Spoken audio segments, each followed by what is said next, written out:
ẹlòmíì á máa sọ̀rọ̀ burúkú lẹ́nu téèyàn bá ti ra adìẹ bíi méjì àbí mẹ́ta, kódà ó ju òókọ lọ, téèyàn bá pa á tán, ẹran iléyá àgbo kí lọ́lọ́run rà, mọ́ sọ bẹ́ẹ̀ mọ́, ìwà aláìmoore ni. Ẹ̀kọ́ mẹ́rin iná ní ń bẹ níbi ọdún iléyá tí jàmáà mùsùlùmí fẹ́ ṣe. Ọdún iléyá tá à ń múra rẹ̀, ẹ̀kọ́ mẹ́rin péré ló wà ńbẹ̀. Torí lọ́pọlọ ẹlòmíì, èèyàn kàn wò ó pé kí ní ń bẹ lára ọdún? Ṣebí ká ti jẹran ni? Ṣebí ká ti pẹran ni? Ṣebí ká ti wàbáyà? Ṣebí ká ti wọ jàlámíà? Ohun tí ń bẹ lára ọdún iléyá tọ́lọ́run torí ẹ̀ pé ká ṣe ọdún iléyá ó jù bẹ́ẹ̀ lọ. Ẹlòmíì á máa sọ̀rọ̀ burúkú lẹ́nu téèyàn bá ti ra adìẹ bíi méjì àbí mẹ́ta, kódà ó ju òókọ lọ, téèyàn bá pa á tán, ẹran iléyá àgbo kí lọ́lọ́run rà, mọ́ sọ bẹ́ẹ̀ mọ́, ìwà aláìmoore ni. Ẹ̀kọ́ kí lọ́lọ́run fẹ́ kí ọdún iléyá ó kọ́ wa? Mẹ́rin náà ni. Àkọ́kọ́ ńbẹ̀ nínú ẹ̀kọ́ tí Ọlọ́run fẹ́ kí ọdún iléyá ká kọ́ látara rẹ̀, òun náà ni pé at-taqarrubu ila Allah bi iraqati dima'i. Ká súnmọ́ Ọlọ́run pẹ̀lú pé ká ta ẹ̀jẹ̀ sílẹ̀. Kò sí sàárà tó yára gbà jù láyé bíi sàárà tí èèyàn pa nǹkan níbẹ̀, bóyá bí ẹran àbádìẹ, ó ṣàdúà tán, ó wá ṣe sàárà, ó tẹ̀jẹ̀ lẹ̀, irú àdúà bẹ́ẹ̀ á máa yára gbà. Ọlọ́run ọba àlékiọlá sì sọ nínú Al-Qur'an, ó ní lan yanala Allaha luhumuha wala dima'uha. Ọlọ́run ní ìwọ Muhammad sọ fáwọn onísọkúsọ, àwọn eléròkérò, àwọn oníjìbìtì, àwọn aláìmoore ẹ̀dá pé ẹran ta ní ẹ pa, àwa Ọlọ́run kò sí ohun tá a fẹ́ fi ẹ̀jẹ̀ rẹ̀ ṣe, kò sí ohun tá a fẹ́ fi ẹran rẹ̀ ṣe. Walakin yanaluhu taqwa minkum. Ohun a ní atorí ẹ̀ pẹran ni pé ìbẹ̀rù kẹ́ ẹ lè bá a fi páyọ̀ Ọlọ́run, tẹ́kíwá ìbẹ̀rù tẹ́ ẹ bá fi pa iná ẹ̀ làwọn Ọlọ́run nídìí.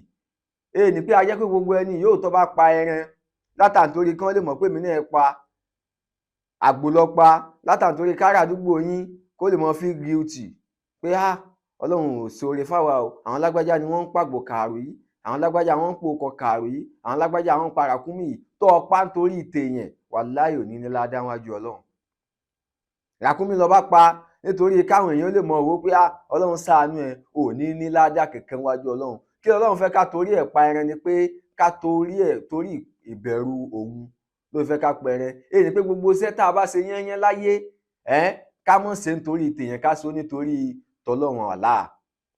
Ẹlẹ́ẹ̀kejì ńbẹ̀ nínú ẹ̀kọ́ tí Ọlọ́run fẹ́ ká kọ́ lára iléyá pípa, òun ni pé ṣúkúrù ni'amullahi azza wa jalla, pé ká mọ̀ rántí oore tọ́lọ́run bá ṣe fún wa, oore tọ́lọ́run bá ṣe fún wa, pé oore tọ́lọ́run bá ṣe fún wa ni ó la tuhsa wa la tu'addu, a lè ká, kódà kò lóǹkà oore tọ́lọ́run ṣe fún wa. Ó wá sọ nínú ayé níwájú pé kazalika saharnaha, ewúrẹ́ ta ẹran ta ní ẹ pa, àgbò ta ní kẹ ẹ pa, ràkúnmí ta ní ẹ pa, òókọ tẹ́ ẹ pa, gbogbo ohun yóò tó wọlé yá ta ní kẹ fi dúpẹ́ fáwọn Ọlọ́run, àwa la rọ̀ ọ́ fún yín, àwa Ọlọ́run la rọ̀ ọ́ fún yín, kẹ fi dúpẹ́ fáwọn Ọlọ́run pé àwọn ẹranko ni à ń pa yìí, ẹranko là ń pa yìí ni wọ́n ń dúnbù yìí, àti àmọ̀ dúpẹ́ tí èsì pé èèyàn lọ́lọ́run ní àmọ̀ pa. Ẹ̀kọ́ náà ni pé gbogbo kòkípò tó o bá wà, Ọlọ́run ló gbé ọ síbẹ̀.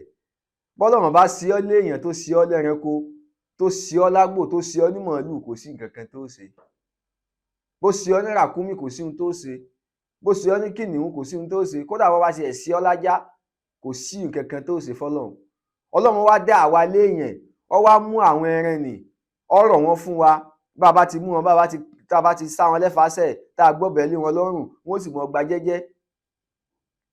Bọ́lọ́run bá ní ẹ gbọ́dọ̀ gbà, wàláhì tàláhì, ẹni tó lóun ó pa ẹran, òun ní ó padà bára rẹ̀ lálìkìyámà. Mélòó mélòó èèyàn tí ń gbìyànjú tó fẹ́ dúnbú ẹran tó ṣe pé òun gangan ló padà kú, òun ni wọ́n lọ gbé sí. Ẹ̀kọ́ ẹlẹ́ẹ̀kẹta tọ́lọ́run fẹ́ ká kọ́ nínú iléyá tó ní káwa mùsùlùmí ó pa, òun ni pé at-tawsi'atu ala ahli wal 'iyali wa umumil muslimin. Òun ni pé ká nawó oore sí àwọn aráalé wa, àwọn aládùúgbò wa, àwọn mọ̀lẹ́bí wa àti gbogbo mùsùlùmí lápapọ̀. o gbọ́dọ̀ pa ẹran kó dá jẹ. wọ́n ní tá a bá ti pa ẹran léyà tán wàá tẹ ìmúlẹ̀ qani'a wal mu'tara, ẹ fún ẹni tó yọ̀ǹda tó kò béèrè, ẹ sì fẹ́ni tó béèrè. ó wá pa ẹran léyà, ó wá dín, ó gbé sábẹ́ bẹ́ẹ̀dì. lóòótọ́ ní ládàá léyà tó gbà, ṣùgbọ́n Ọlọ́run ò fẹ́ báwọn. àbí ìwọ tó bá tiẹ̀ lágbára láti ra ẹran léyà fún yẹn, rà á fún. ẹ̀kọ́ tọ́lọ́run fẹ́ ká kọ́ ńbẹ̀ ni pé gbogbo ẹni ó bá ní kó ṣàánú ẹni tí ò ní, kì í ṣe àsìkò léyà nìkan ló yẹ kẹ́ ẹ mọ ṣàánú àwọn mọ̀lẹ́bí yín. o sì lówó, ọlọ́lá, ìyà sì ń jẹ mọ̀lẹ́bí rẹ, inú léyà nìkan lọ́wọ́ àti mọ́ rántí wọn. ọ̀yá ẹ gébi ẹsẹ̀ yìí, ẹ gébi tẹ̀ yìí, ẹ lọ fún ìyá alágbájá.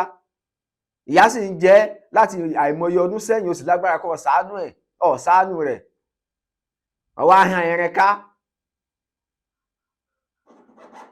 kéèyàn ṣàánú mọ̀lẹ́bí èèyàn, torí kí ni Ọlọ́run fẹ́ ká ẹ̀kọ́, kí Ọlọ́run fẹ́ ká kọ́ ni pé ká lo ẹ̀kọ́, ká fi ìdùnnú, ká fi ṣe léyà láàrin àwọn mọ̀lẹ́bí wa, ká dùn wọ́n nú, láàrin àwọn aráalé wa, ká dùn wọ́n nínú, àwùjọ mùsùlùmí, gbogbo àdúgbò kígbà bí gbogbo ibikíbi tá a bá wà, ká jẹ́ kí dùnnú kó jọba. ẹ̀kọ́ ẹlẹ́ẹ̀kẹta nù tọ́lọ́run fẹ́ ká kọ́ lára léyà.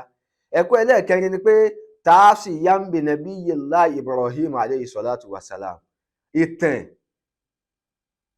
ohun tó bí iléyà yìí gangan pẹ̀lú ànábì wa Ibrahim alayhi salatu wassalam. nígbà tá ànábì Ibrahim jẹ́jẹ́ pé tọ́lọ́run bá fún un lọ́mọ, òun ò fi dúpẹ́ fọ́lọ́run. ó wá gbìyànjú, ó fẹ́ mú àlìkáwà nínú ẹ̀ṣẹ̀. Ọlọ́run wá ní rárá, ò ní pa èèyàn, ẹran lọ́mọ pa. tí ń túmọ̀ sí pé Ọlọ́run ọba ṣàánú ànábì Ibrahim, káà ní ọkẹ́kọ̀ọ́ látara rẹ̀ pé pẹ̀lú pé ó fẹ́ sí àlìkáwà ní tọ́lọ́run ọba tó ṣe fọ́lọ́run. àwa náà gbogbo ìgbà tá a bá ti ń sí àlìkáwà ní tá a ṣe, àmọ́ ọ̀rọ̀ náà lọ ni. ohun tí ń fà tó fi rí gbígbé gbà, tó fi rọ́nà lọ ni pé àlìkáwà ní tó ṣe fọ́mọ ìyá rẹ tó ṣíkà tó sì lágbára ẹ̀. àlìkáwà ní tó ṣe fọ́rẹ̀ rẹ tó ṣíkà tó sì lágbára ẹ̀. àlìkáwà ní tó bọ́lọ́hun ṣe tó ṣíkà tó sì lágbára rẹ̀. òun ní fàdíwọ́ fún ọ́nú ayé tí ò di orí gbígbé gbà. níbo la ti rí ẹ̀kọ́ yìí kọ́? òun ní látara léyà. Wassalamu alaikum.